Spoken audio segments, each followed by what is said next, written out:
Hey guys, welcome to Coffee Combos. Hi, Lindsie. Good morning. How are you? I'm good. I've never been better.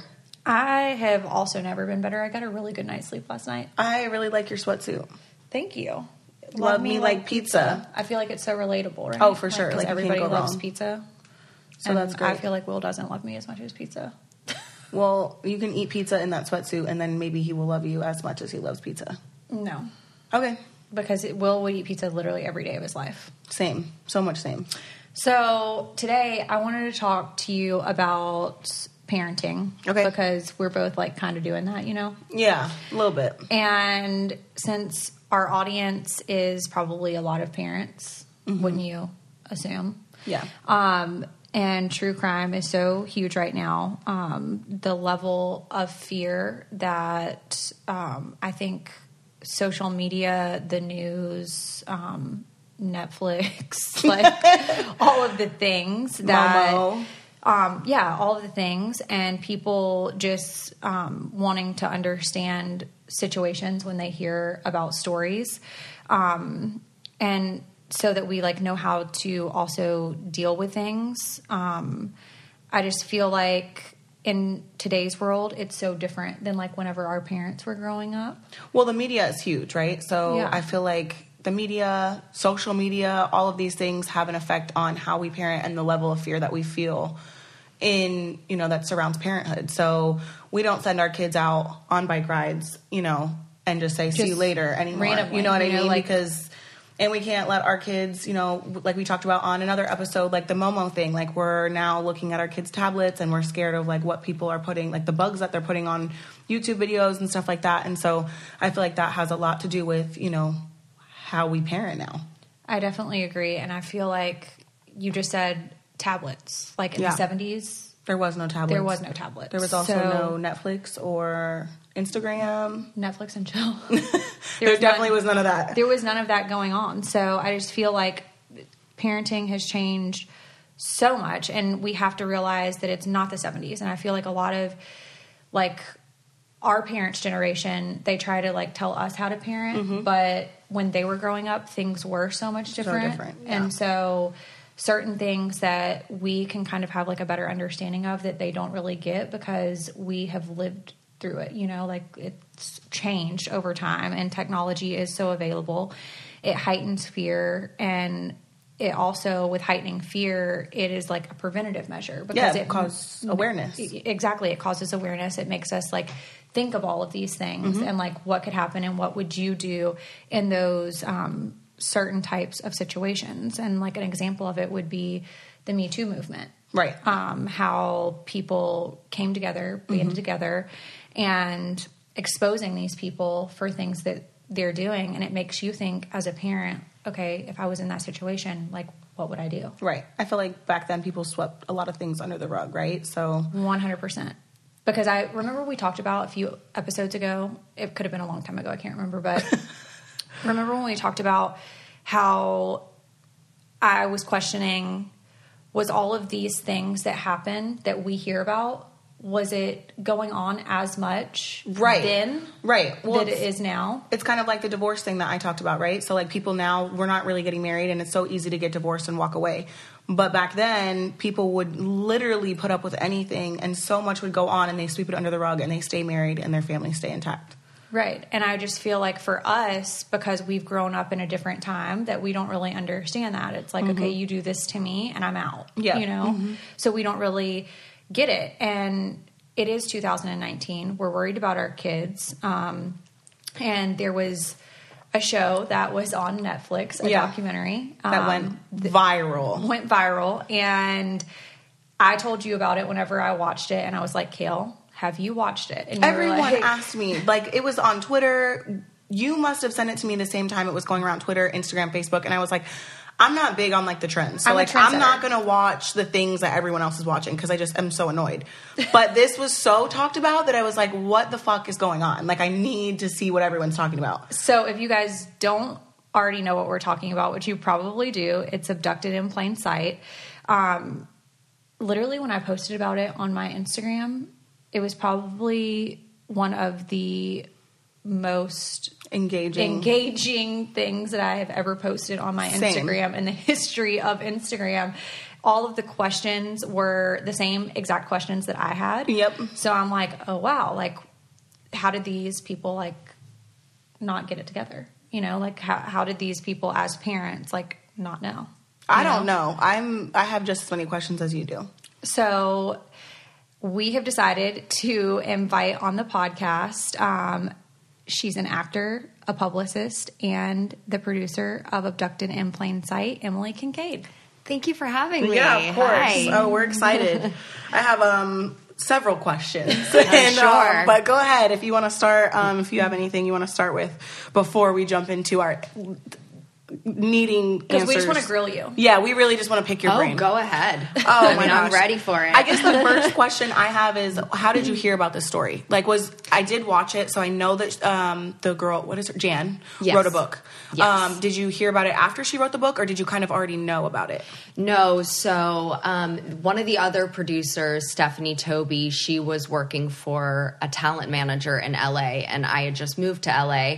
And she actually knew Jan, the victim, and had the book in her office. And Stephanie read it and was like, how does this happen? Like, how does this happen? Right. You know? And so she got in contact with Jan and said, I think that this needs to be a movie or a series or a documentary. And Jan was already working, you know, going around and doing like different. Yeah. Well, she was doing different events to, you know, make people more aware of sexual abuse and manipulation and grooming. So it was definitely something she was already interested in. And then I came on board and we found out extremely fast that the book left out a lot of details. So had you produced stories like this in docuseries or documentaries prior to, or this was the first time producing something like this? This wasn't my first time producing, but definitely producing something true crime like this. Got it. Yeah. Okay. Wow. And we had talked about it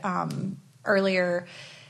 How did you feel being a producer, producing something like this, knowing how uncomfortable, like, were you totally uncomfortable, mind blown, like, walk us through what it was like producing something to this like degree, traumatic. Yeah, it was challenging at times for sure. You know, all of us were deeply affected by the story. And, you know, there were times where we had to take a little bit of a break, understandably so, and take, you know, a break back from the project because it was, you know, we were all kind of emotionally involved in all of these people's lives at this point, right. And it was a lot to sit with. Yeah. Right. No, that was definitely one of my questions was like, how do you hold your composure for something so deep? Yeah. Right? So like, I have the chills just sitting here, like literally covered up in chills. So I don't know how I would be able to sit there and listen to the stories. Mm-hmm. Yeah, it was challenging. Yeah, I think, you know, and I'm sure you'll have questions on this, but a lot of people have asked us, like, what was it like, you know, witnessing the parents talk to us about their sexual affairs with Berchtold, you know, as well. Right. And it's hard because, you know, it's so shocking, you know, but you also do feel badly for them at the same time. Like, I felt not bad for them at all. Right. To be perfectly honest. I didn't feel bad for the parents. I couldn't wrap my head around the naiveness, I guess. Is that a word? I just don't understand. And again, maybe just because the times are different, because I'm trying to keep in mind that this was a long time ago, you know? So the times have changed. But nobody's going to come up in my family and literally finesse the entire family. Like, I think, and correct me if I'm wrong or maybe you have different feelings, but I do feel like their religion had a lot to do with it. Yes, I completely agree. Because they were what is it? Yeah, Latter-day Saints. Yeah, Latter-day Church Saints. of Latter-day Saints, Mormon. Yeah, I mean, and that's another thing that, you know, people have questioned, like, you know, why didn't we go more into, you know, them being Mormon and how that affected their decisions. And really, to answer that, it was, you know, because of budget reasons. You know, if we had all the budget in the world, we probably would have made a mini series, for years that would have touched on, their religion and then the years that he spent grooming them. But we just didn't have that kind of time. But yeah, I do think it was one of the biggest, pieces of the puzzle that led to all of this happening was their religion. I think, but what about their religion would make this be like, okay, you know what I mean? Like what? Well, I think a huge part of it would be, keeping it within the family, right? So they wouldn't want to be shunned by their religion. They wouldn't want to be judged by the outside. I definitely hear where both of you, especially as mothers, are coming from. I'm not a mom, but I have a sister that has 2 children, and I know a lot of people that have children. So I completely understand where you're coming from. There's part of me that definitely looks at the parents and says, how did you ever let this happen? I can't ever imagine it. If I had kids, there's no way I would ever let an adult male take my child and go on any adventure alone. I would be there, or somebody else would be there as well.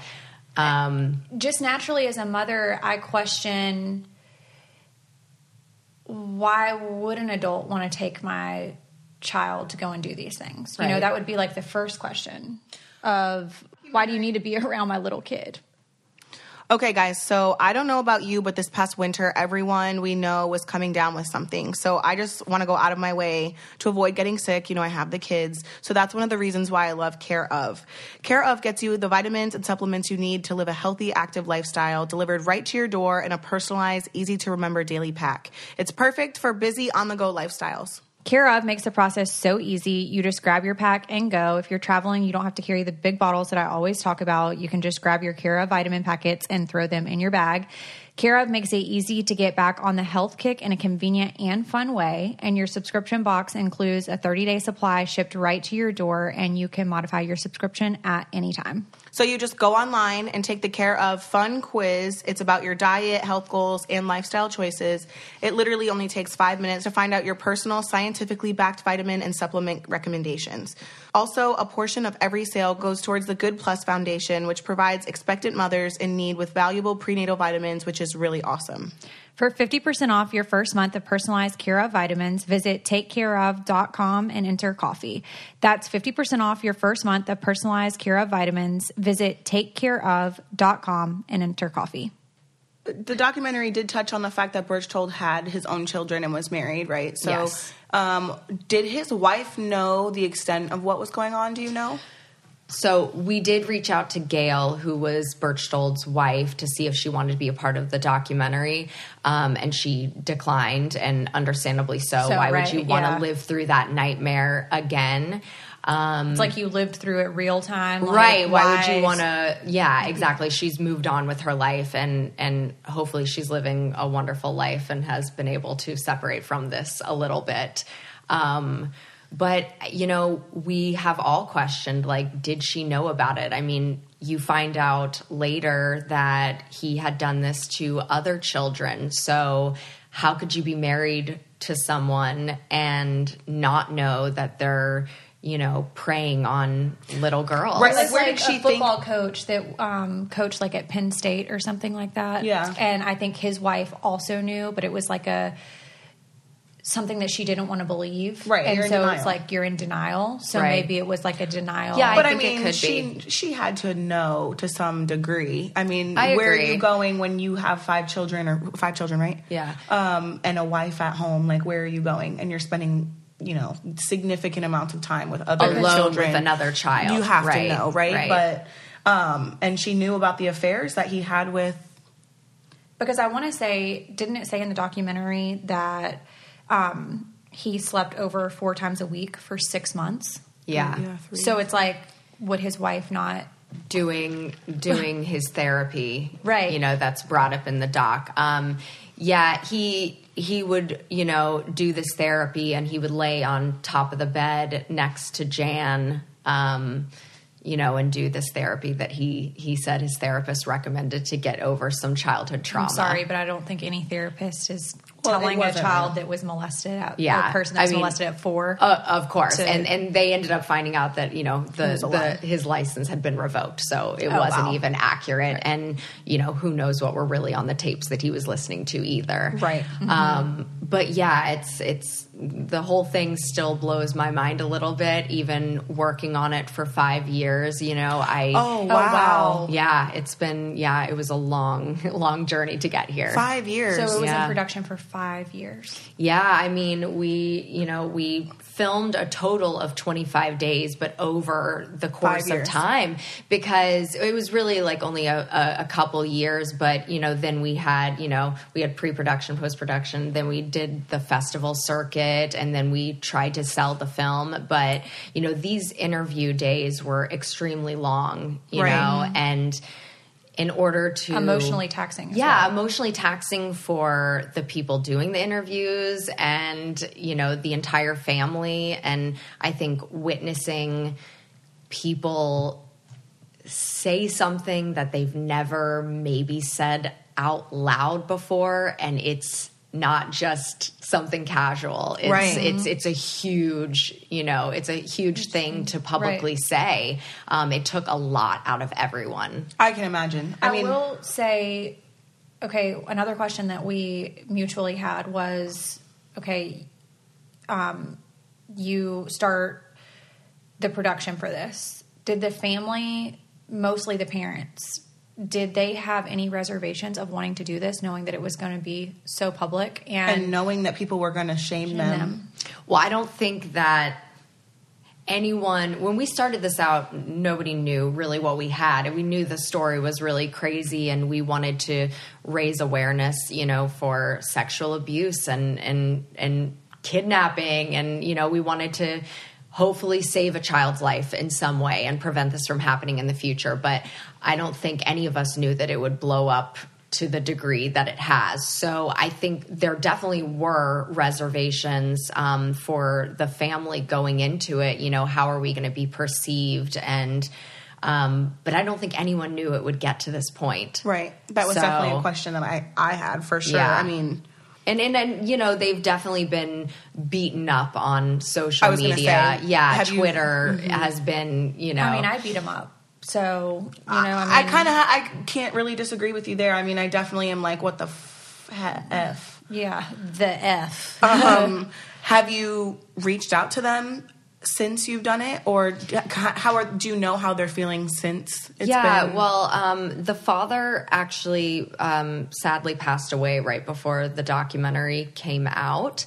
Oh. So in a way, that was probably for the best. Yeah, I'm happy that he didn't have to witness all of that, because I'm not really sure who's been getting it the worst, him or Marianne Jan's mother, but both of them have gotten a lot. And I think that Bob, her father, carried a lot of shame with him his entire life, and he took that, with him. And I think in order for him to feel some kind of peace with himself, and this is just what I believe, he had to put it out there. There. It's almost like I wrote a book and I felt like it was therapy. So once I got it on paper and I was kind of done with it, it was like peace of mind. Right. Like so you had that closure. Yeah. Mm-hmm. So maybe for him it was similar, Right. I think watching the documentary, I could see that he carried a lot of guilt and regret. You could just see it all over his face. And so he that aspect, the most uncomfortable. Right. And in that aspect, I'm like, I did feel sorry. But as overall, I'm like, what the hell is happening here? But part of me, and correct me if I'm wrong, the scene where he's in the car and B asked if he can relieve him. Mm-hmm. Part of me also felt like, in just the demeanor of the documentary, that he was in a sense molested by him. Yeah, I mean, do you know what I'm trying to say? Oh, I 100% do. I mean, I think that B manipulated and groomed the entire family from start to finish, for sure. Okay, yeah, because I couldn't understand as a straight man, how that would transpire. Do you know what I mean? Yes. It was just a little odd to me. And then at that point of the documentary was where I was like, okay, this man must have been an extreme master manipulator. Had to have been. To be able to convince a straight man, a father, a husband to do this. Yes. Do you feel like there was maybe more to that story? To that part? Was there more? Because that y'all couldn't go into. Right. There wasn't more information that we were given that we left out. But do I think that maybe there was more to that story than we were told? Yes. Okay. But we probably will never find that out.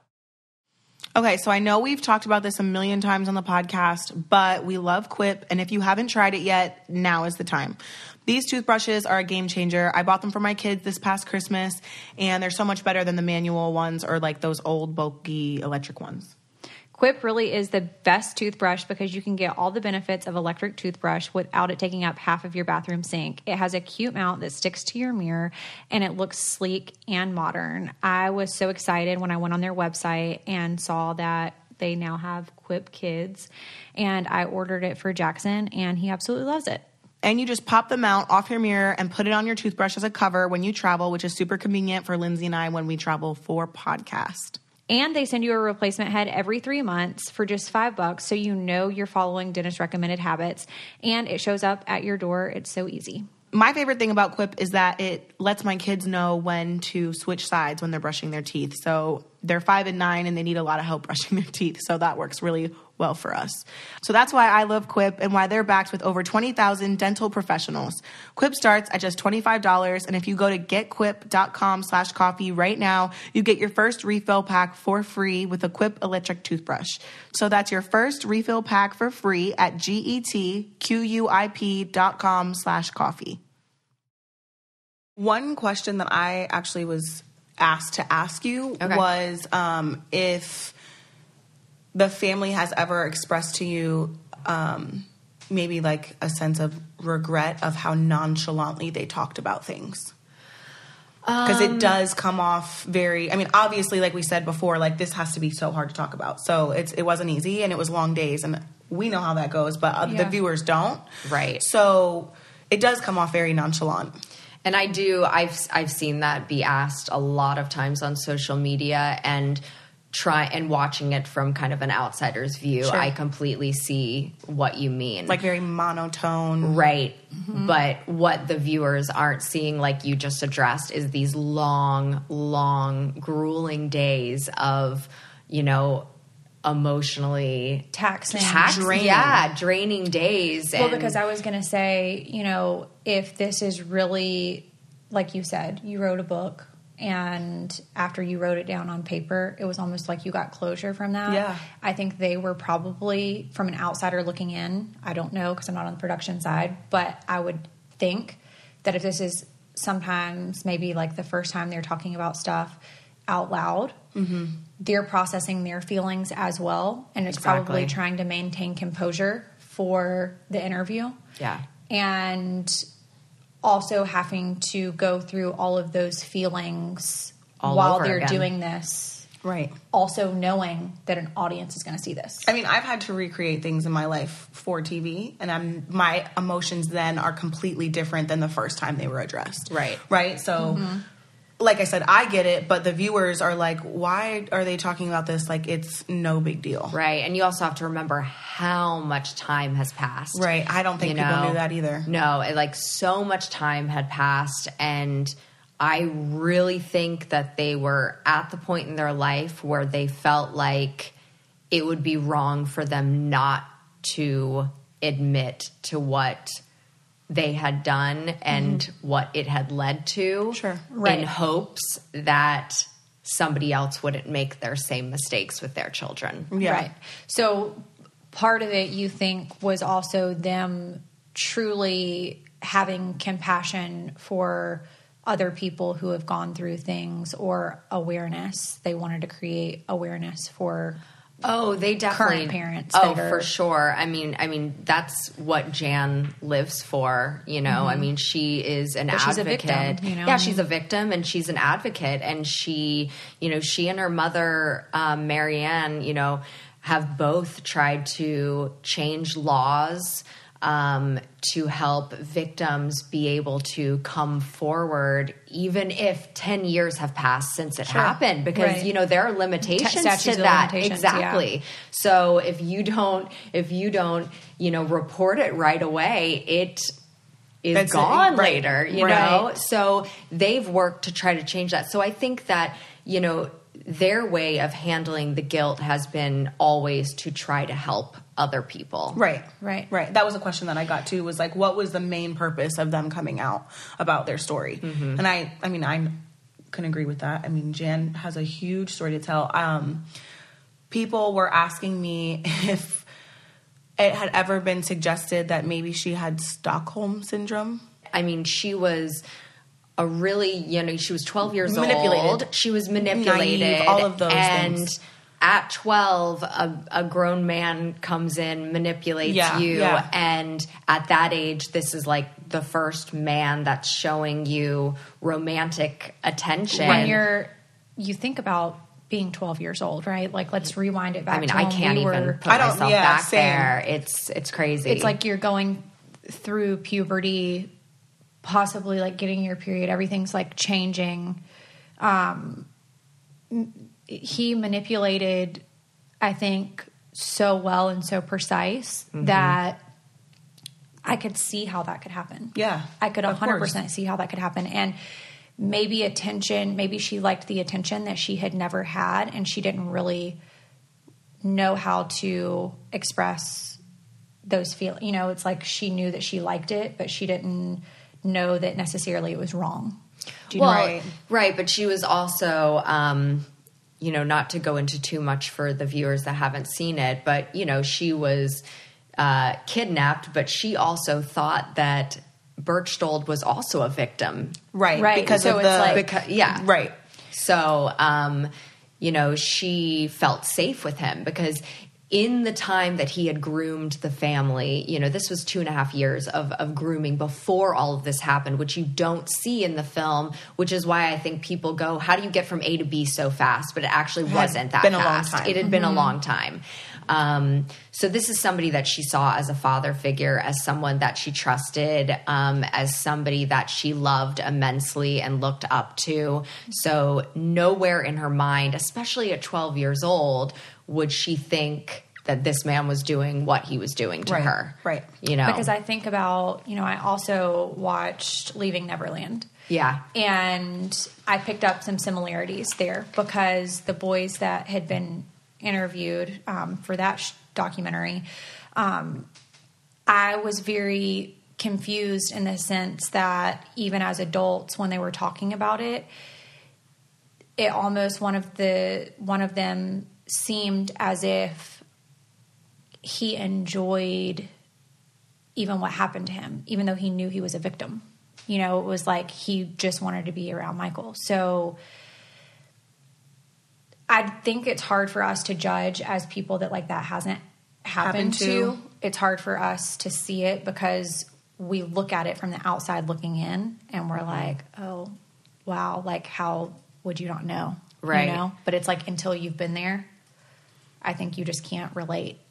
And I mean, you find out in the documentary, I mean, she does fall in love with him. Right. And I mean, I can not easily put myself in her shoes at all, but I think of if you're 12 and this man that you look up to and love, and then you're kidnapped and told this insane story, and you're only 12, okay, you know, and you're being drugged and you're being molested, but you're being told that this has to happen in order to save your family, then you believe that. Right.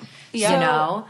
The question about the being drugged, because from how I saw it, she was being drugged. Did she realize that she was being molested, or was I think it like she had like a revelation? She realized, but didn't.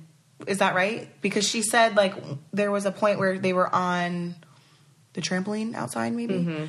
And, you know, her underwear was down at her ankles, and she said that, you know, she thought it was weird, but there's no way he could have touched her. But then once she gets kidnapped.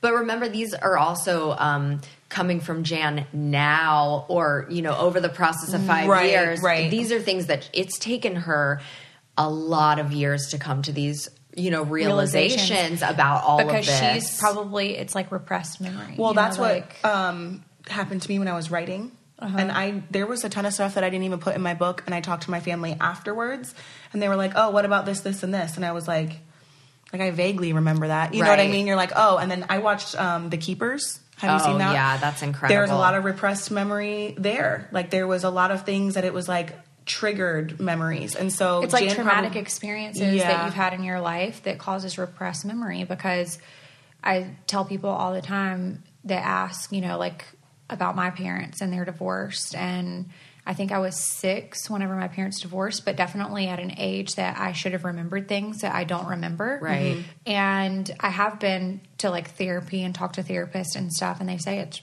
repressed memory. It's things that I didn't want to remember that I literally shut my brain off. Well, and also there's like, you remember, like you know there what happened, but you don't realize until you're an adult what it actually was. Right, exactly. Right. Like you remember it, yeah, but you don't like it doesn't click like until. But it's like almost like whenever you are remembering these things, it seems so fresh that like you're living it. You know what I mean? Does that make sense? Yeah, it does. I mean, I feel terribly that Jan has to live with this every day of her life. Like this is, I mean, she will say, and she says openly in other interviews, you know, this is the man that she never wants to think about again, but the man that she thinks about every single day of her life, you know, and so many victims can relate. Yeah, exactly. And I commend her for taking this horrific story and turning it into something positive for herself, you know, because that is all she wants to do is save, you know, other people and prevent this from happening. Being molested, having a documentary that is literally viral, and that being your whole life, knowing that the person that abused you, people are talking about every day. That's crazy. It takes a lot of courage. I mean, yeah. If she wasn't living it enough before, I mean, now she's living it even more, almost, and has to deal with people's opinions and comments and all the things. Yeah, I tell her don't read Twitter. Yeah, she got to. You know, I say Reddit, don't read Instagram, it. Like, yeah, don't Reddit. go there. Reddit's pretty. You know, we can relate. There. We can very much relate in different ways. Right. You know, completely. not the same way as her. Yeah. If you're a regular Coffee Combos listener, you definitely have heard me talk about my problems with my skin, blemishes, and breakouts, and that's why I like BioClarity. So BioClarity is a clean and green skincare brand that offers easy-to-use regimens with a good-for-you ingredient list that will give you great skin. What healthy eating does for your body, BioClarity will do for your face. I love BioClarity because I struggle with acne, and the clear skin routine really helps me deal with breakouts. I actually was using the Essentials routine, but I have now ordered the Clear Skin routine because for whatever reason, at 29, I feel like my face has started to break out for whatever reason, and I am hoping that I get as good of results as Kail has gotten. So BioClarity's products are 100% vegan, cruelty-free, paraben-free, sulfate-free, and artificial fragrance-free. They have 100% risk-free money-back guarantee. Get healthier, more radiant skin by going to bioclarity.com. And right now, for our listeners, you will save 40% off on skincare routines, plus an additional 15% off everything on their website. That's an incredible deal. But you need to enter our code COFFEE at checkout. So go to bioclarity.com and get 40% off skincare routines, plus an additional 15% off everything on their website when you use our code COFFEE at checkout.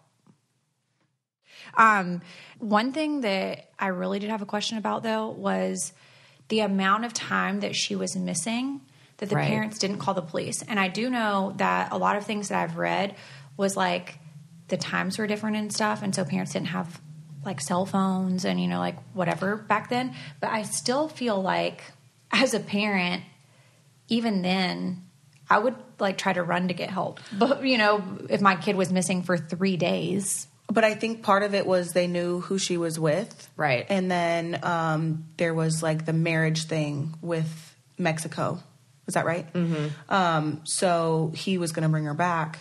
Right. Yeah. But wanted to marry her. But yeah, they waited. You know what I'm they saying? waited a long time. Yeah. I mean, I imagine if it was me and if I had a child and they were gone for an hour extra too long, I was thinking 3 minutes and I couldn't find my kid. Start freaking out. But maybe again that goes back to their religion and not wanting to have their business plastered all over the community. I mean, he said he was taking her horseback riding, right? True. Yes. So, and this is somebody that, again, you don't see the level of grooming because we didn't have time to share all of that. So this is somebody that was like a best friend of the family, a second father figure, wanted to take Jan horseback riding, and the parents said, okay, I think they were like apprehensive about it, and she like that's what I was about to say.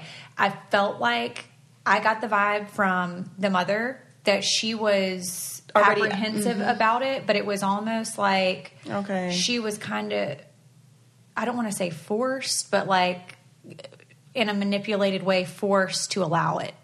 I mean, I think if they really went back and thought about everything, which they have, they would see more of the red flags that they missed. So just like you brought up before when Jan was on the trampoline and she's saying, something felt a little off. Like thinking back on that now, she goes, okay, that's really off. Right.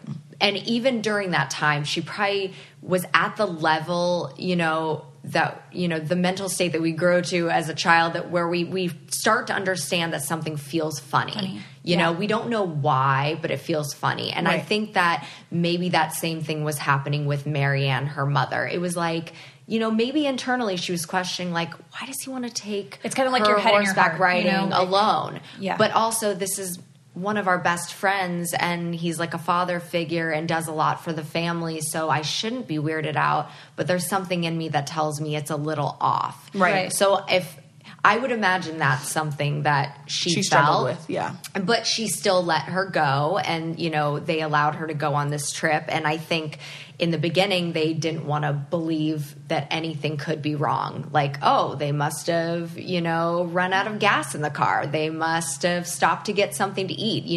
They could not imagine that he had kidnapped her. Right. I mean, I think about, not in the same relatable situation, but it's like, okay, if my in-laws tell me that they're bringing Jackson home and they might stop at Publix, Target, whatever, and they tell me they're going to be there an hour, but it's really like an hour and 45 minutes. I don't really think about it. Right. Do you know what I'm saying? Because you know that they're safe. You know who they're with. Right. Right. So I think that heavily played into it as well. Even still, I'm like, even if my son went with, any of my sons went with their family and a couple hours turned to several days, now I'm questioning what the hell are you doing? Right. But let's be totally honest here. Like, I don't think this would not happen. I mean, it can happen today, but I would never. I think parents thought so differently then. They do. Yeah. It's so hard to even like put into words. I don't know. I would never let a grown man take my child anywhere. Right. But back then they might have. Yeah. And it was definitely a different time. And I don't know if it's just because of the way I was raised. Everyone's raised differently. But there was nobody that I grew up with in my life that would take me alone somewhere without my family. Right. Same. Yeah. So another question that I had was B's brother. Yes. I felt like B's brother, like, almost made excuses for him. Yeah. And it was very, again, like, nonchalant. Like, he's that's what, nonchalant. Like, that's what B did, so we just looked the other way. But like, he acknowledged the fact that he was always a sexual pervert. And didn't care, almost. But did B's parents know this, and like how long did they know this? What I mean? That we have no clue. idea on. But yeah, his brother is, it's when we were doing all these screenings originally, we got so many laughs when Joe comes on the screen and says, he's always been a sexual pervert. And I think it's just, that uncomfortable laughter. Like, I can't believe he's saying this so casually about his brother. It was like, that's what he liked. Yeah. He liked little girls. He just liked kids. It was so casual that I don't want to say that it was humorous because in this situation, it's not. Nothing's humorous. It's not, but a lot of humor comes from being just uncomfortable. So I understand why people laugh at that because it just makes you, so incredibly uncomfortable. Right. Yeah. I was completely uncomfortable when he said that because I was just like, okay, wow. So like his brother knew this. Did his parents know this? Was this something that could have been prevented by them knowing, but they didn't do anything about it because they could have been in denial? I think those are questions that a lot of people have that obviously, you don't know the answer to either. And I wonder as well. You know, and we will never get those answers probably. But, I hate to just always blame the time. I feel like a lot of people say, well, it was the 70s. It was a very different time. And I do agree that a ton has changed since the 70s. And yes, I do also think that their religion played into it.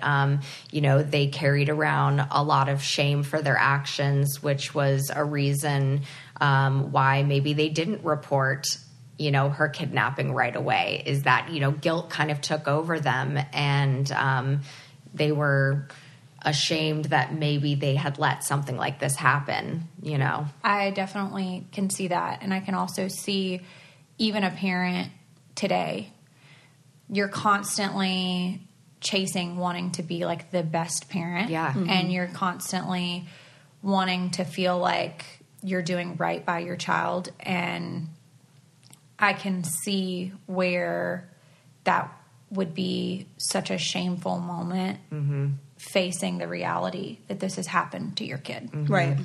And I think whether it was then or now, all parents can relate because even parents that are living today that something has happened to their child, whether it be, molested or whatever it may be, they still, I feel like a lot of parents don't want to face that reality, that could have happened to their kid. And like, how did I let this happen? And how do you forgive yourself? Right. Right. Because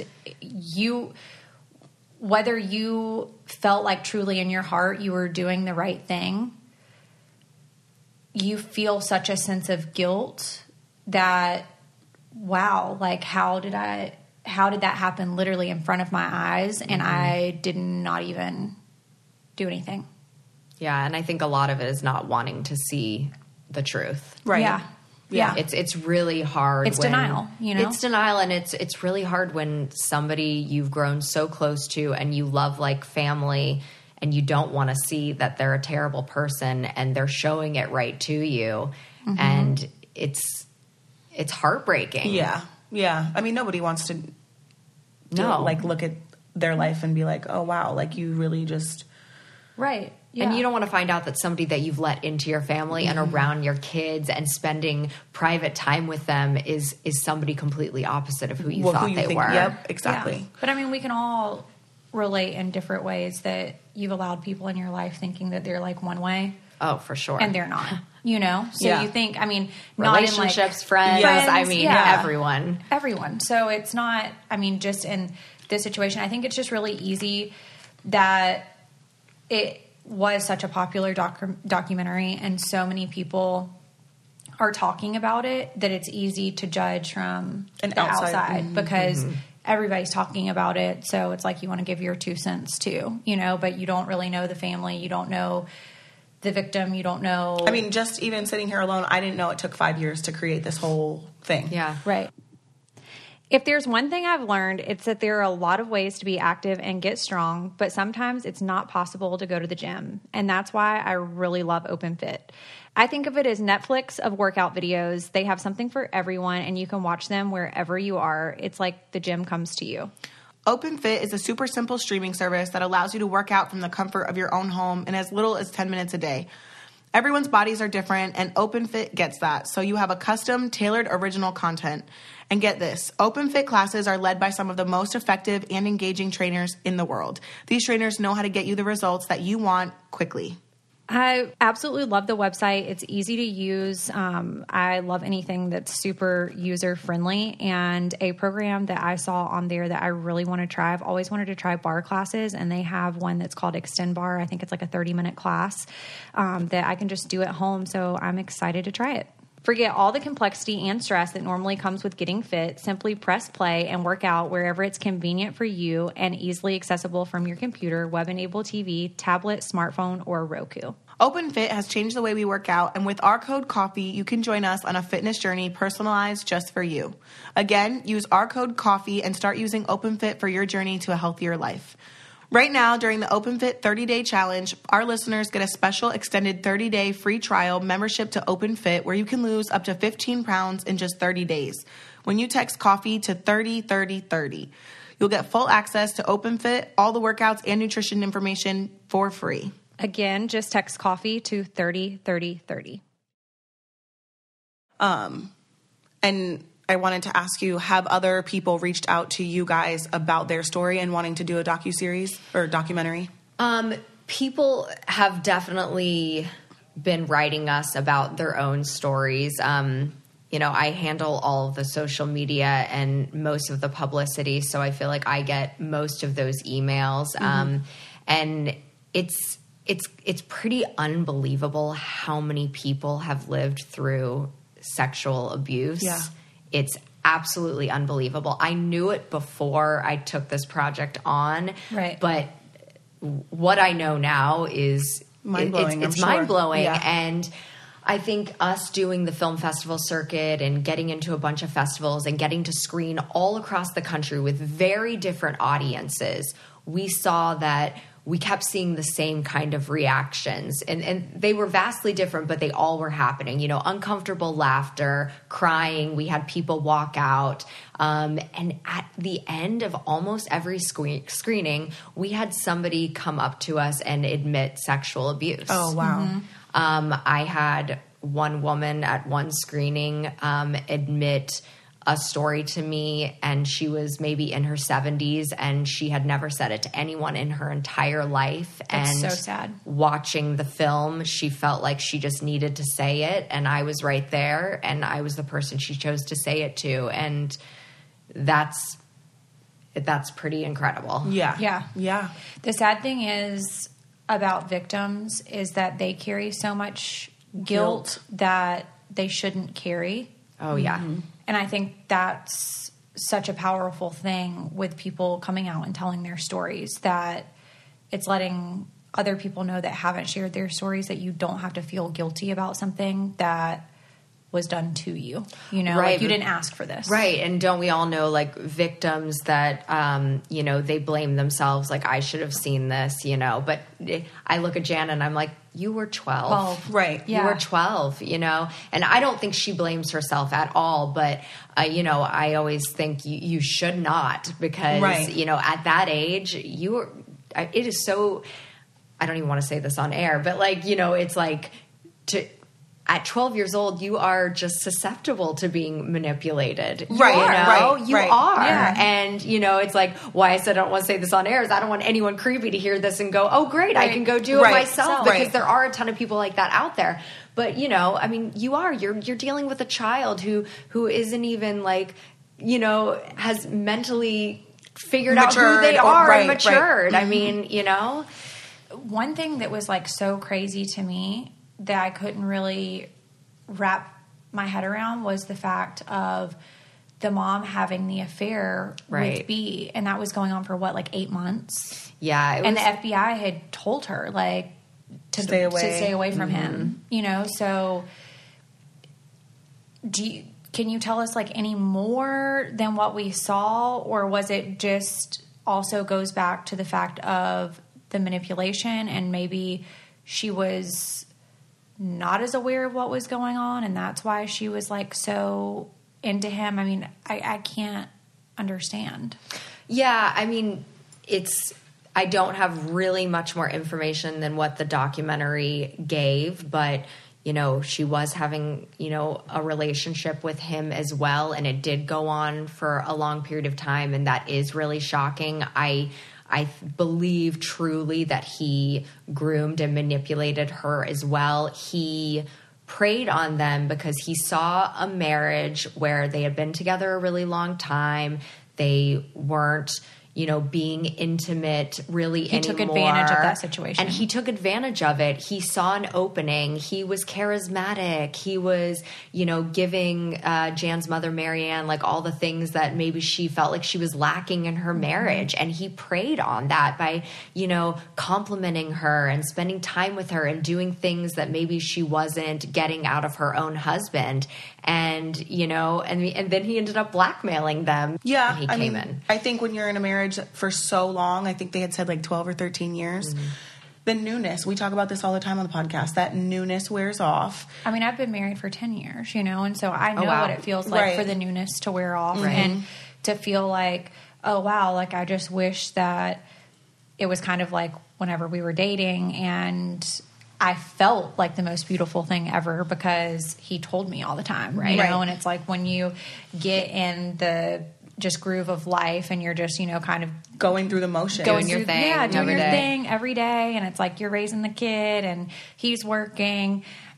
It's like you almost forget to do those things. And so I could see where it would have been easy for him to kind of wedge his way into that marriage because it's like, wow, she's not being told any of these things and he's doing all of the things that she's missing. Right. Well, I just want to know what his wife was like. How do you balance? It was really a triple life, right? Because he had like his home life with his wife and his kids, and then with Jan, and then with both of the parents. So when were you ever with your own wife and children? That's what I wanted to know. I was like, was he ever with his own wife and children? Well, the families hung out a lot together. So, his family would come over and they would hang out with, Jan and Marianne and Bob and the whole family. So like Jan says in the documentary, there was really a friend for everyone, their families. The kids. The families were around the same size and, the fathers and the mothers would hang out and the kids would hang out, so. The wife helped blackmail the husband and wife. So she knew to some degree what was going on. Well, it's not that she helped, but she came over, you see in a scene in the documentary, and she asks them to please, sign these affidavits saying that, he did not kidnap her. And if they did not, then she would reveal all of their dirty secrets. So she knew. Right. At that point, it seems like she did. I don't know if she necessarily knew the extent with Jan. I think it was more of the this was about the parents. And this was actually mainly about the father at this time. And think about it during that time. During that time, and also the fact that they were so involved, in the Mormon church, and they were absolutely afraid of that coming out. Oh, absolutely. But on both ends. So Gail, who's, was B's wife, she did not want to be humiliated that her husband was doing these things either. And I think that they knew, and I heavily believe that B groomed his own wife. Yeah. And then groomed, the Brobergs as well. But the Brobergs did not want anyone to find out about any of it. So I think it was almost an easy decision to agree to sign that paper for everybody. They were like, we don't want this to get out on any end. Right. You know? So let's take a minute to talk about wellness. This word gets thrown around a lot, so what does it really mean? If you look at a lot of people who go on crash diets and buy into food fads, they don't end up keeping the weight off, right? Because it's not sustainable. They're not taught how to maintain their progress once they reach their goal. Noom is such a cool option if you want to achieve your health goals, but need some guidance on how to get there. Whether you want to improve your eating habits, sleep better, or feel stronger, Noom can help you get there. Noom is one of the biggest food databases available and will track your meal habits, help you understand portion sizes, and keep you motivated and on task along your healthy lifestyle journey. What I liked about the Noom process was that it was very thorough when asking me questions about my personal goals. Everyone is so different, so it's important for me to choose the right plan for me, and it takes into consideration my lifestyle. I also like that it gave little example messages of encouragement when signing up. I thought that was a nice inspirational touch. I love that Noom is not about shaming. So it's all about giving you tools to feel better rather than just about losing weight. So since you can access it on your phone, you'll always have access to support whenever you need it. Noom is designed for results. Achieve your goals by signing up for your trial today at Noom, Noom.com/coffee. What do you have to lose? Visit Noom.com/coffee to start your trial today. Again, that's Noom.com/coffee. Start losing weight for good. I watch it and I'm like, I guarantee you, parents today, it's probably more relatable to parents today than what we really think. Yeah. You know? I do think so too. I just think about like because we haven't been through it. Right. We don't know. Exactly. But parents who are going through it, who have watched this, probably are like, oh, wow, I get it. Like my parents grew up in the 70s, I think. Yeah. I mean, so did my parents. To think about like, honestly, the documentary had me thinking like, not that anything like this has gone on in my family, but like trying to like understand how they lived back then and like things that my mom told me about when she grew up, like how much of this stuff went on and nobody talked about and still doesn't talk about. Well, for sure. You know also, what I mean? Yeah. Like the awareness today of it makes me wonder if it will happen less often now because so many people are coming forward with it and becoming more comfortable with coming forward. There's more help available, I feel like, today than there ever was before. Well, because people were uncomfortable talking about it, and it was just kind of like, let's sweep it under the rug, and if we don't talk about it, and the humiliation factor, I think, is huge. Like, today, it's not necessarily... Obviously, there's still going to be a sense of humiliation, but it can be more private. You can get help in private. Right. There's a lot more resources now than there used to be, and... Obviously, with social media, it's a lot easier to share stories and learn from different people's stories as well, which at that time when this story happened, there was not. Right. I mean, I just think about, like, where my parents grew up and stuff. That's like what, small town. That's what I'm saying. Like, yeah, both of my parents, too. Small town. Everyone knew everyone. Everybody knew. No cell phones. Exactly. Everyone's just kind of like walking. Oh, I'm going down to my friend's house down the street. Okay, be back by dinner. That's it. Exactly. You know? Like I'm riding my bike like down the dirt road. Yep. Like there might not have even been streetlights. Who knows? You know. Yeah, I mean, yeah. I just think about all of those things, and I'm like, wow, that was such a different time. And then I think today you still hear stories about stuff happening, you know, like current day.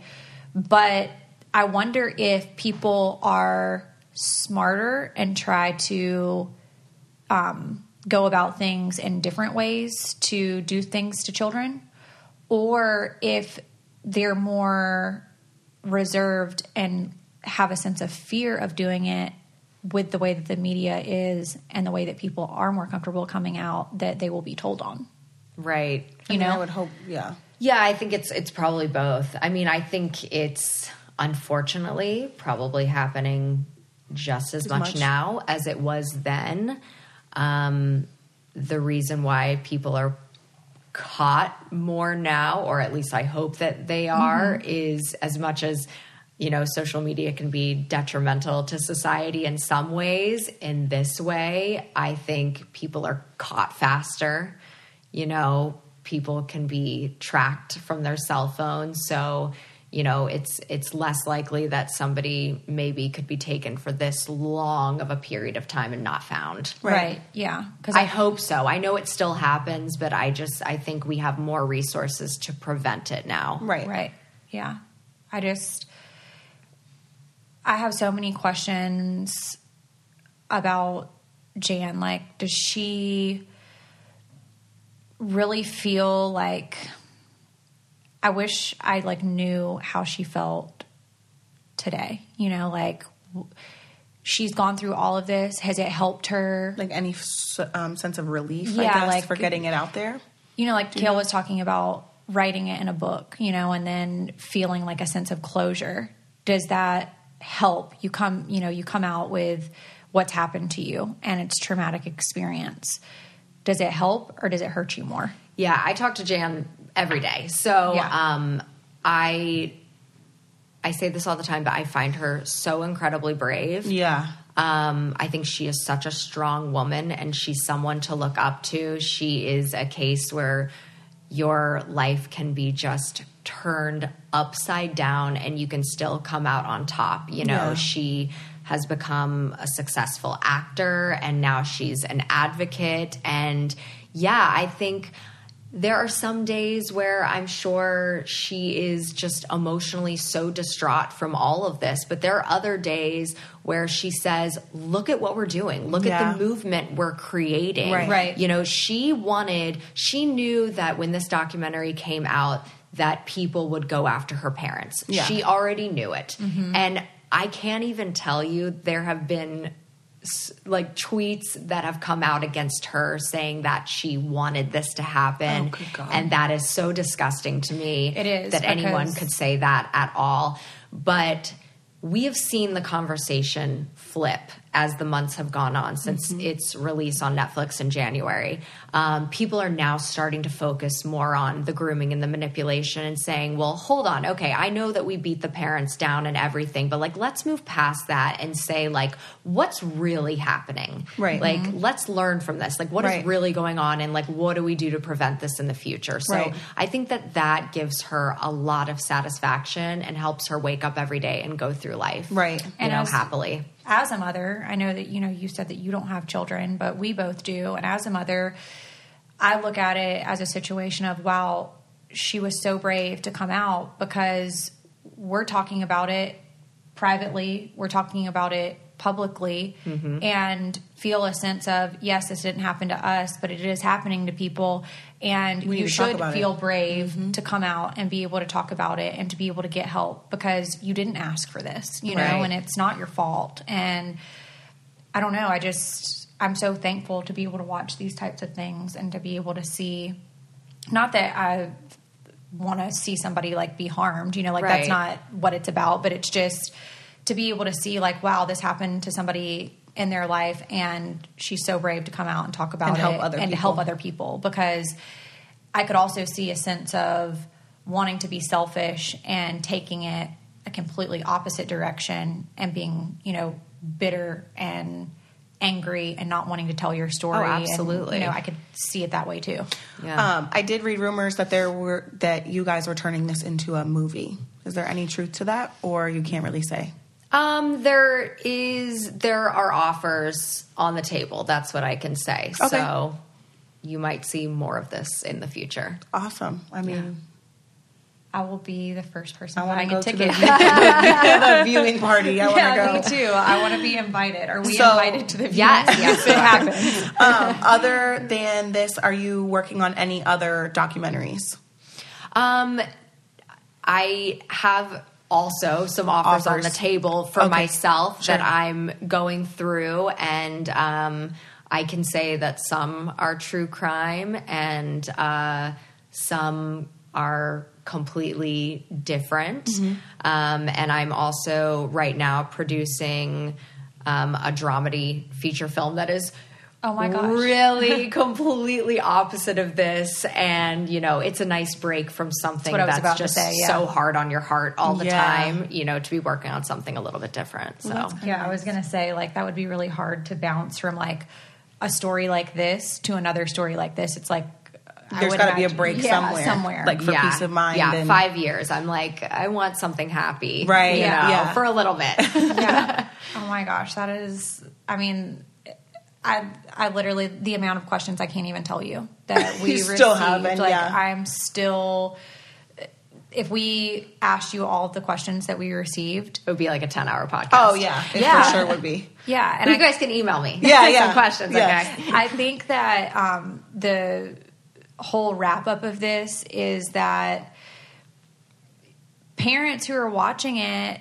don't really get it, but now after talking to you, I see a whole different perspective of it that I wouldn't have seen just watching the docuseries. Oh, good. No, yeah, I mean, just the time alone, like, you're right. He probably sat there and groomed the parents for a long time before it went A, B, C, just like that. And I think because the time of the docuseries and, like, you feel like it's so short, you know, that you feel like you're missing a lot of pieces. And I think it would have changed the whole situation had his wife been a part of it. Yeah.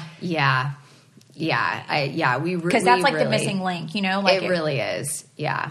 And so you can't really get, yes, it's a depiction of the story of what happened, but had you had her perspective, I think that the whole thing would have been different. Yeah, it would have been really nice to have Gail be a part of it. But I feel sorry for her as well. Part of me feels like maybe you guys wouldn't have gotten it because maybe she hasn't been able to be honest with herself about the situation. It's true. Because we didn't get to speak she's also to a her. victim. She's definitely a victim. She is. But she could be that bitter side that you were just talking about, kind of going the other way with it. She might be the opposite, and then it would have just been like the blame game. Yeah, I don't know, but I do, completely understand her not wanting to have been a part of it. Agreed. Absolutely. I could not imagine being the wife of someone like him and then knowing, I have children, because I think a part of it too is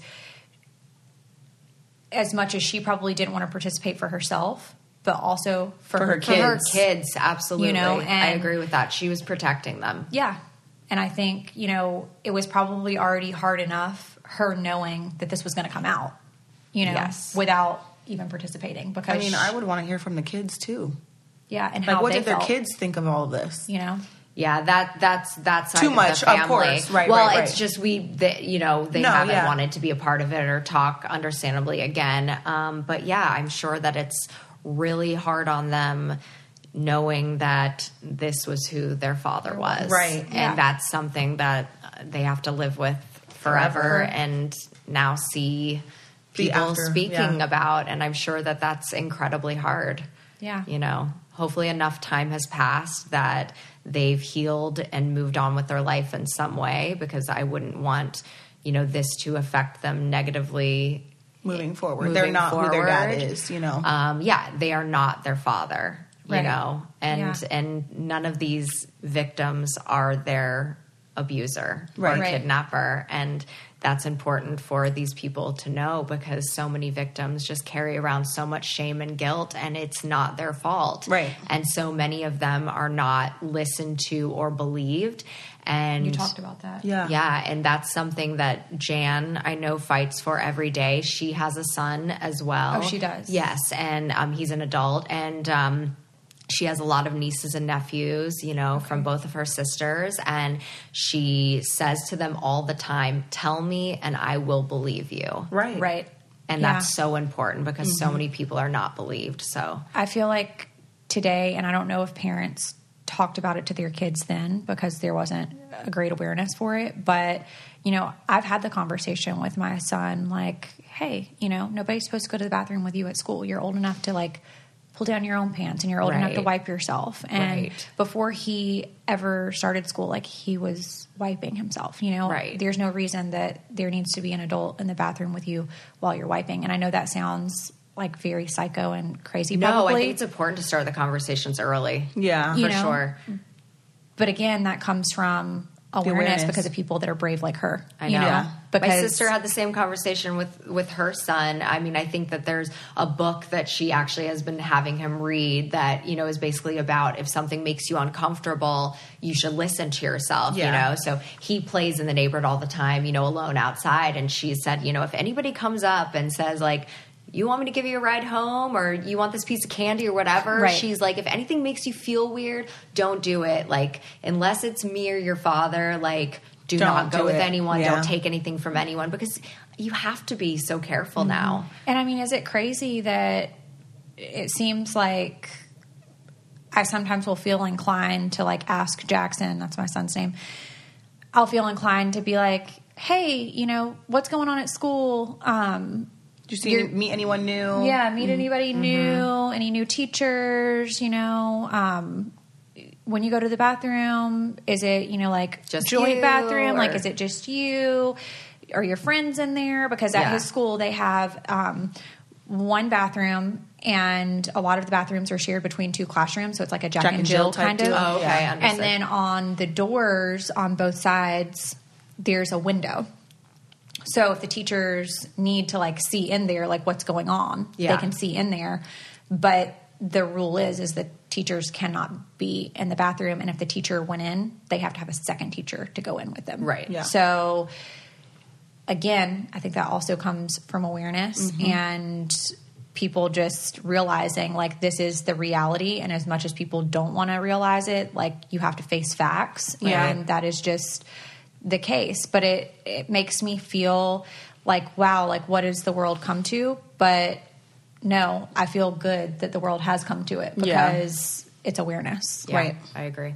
Well, Emily, thank you so much for coming on. Thank you for having me. Like, so eye-opening, and I feel like we're going to get probably even more questions now that we've done this. Right. And maybe we can email them over to you so that we can, do a write-up for our listeners. But again, tell Jan, thank you for being so brave. Yeah, absolutely, I will. She will very much appreciate it. It's her story is crazy, and I'm so glad that she's been able to turn it into awareness. Yes, me too. Thank you for having me. All right, guys, I think that's all we have time for today. If you have not subscribed to us on iTunes, you can do that by searching the Purple Podcast app on your iPhone, typing in Coffee Convos, click subscribe, click the 5th star, and you can also leave us a written review. We thank you guys so much for listening, and if you have any questions, make sure you send them to our DM, and we will try to get those answered. We hope you guys have a great week, and we'll talk to you soon. See ya.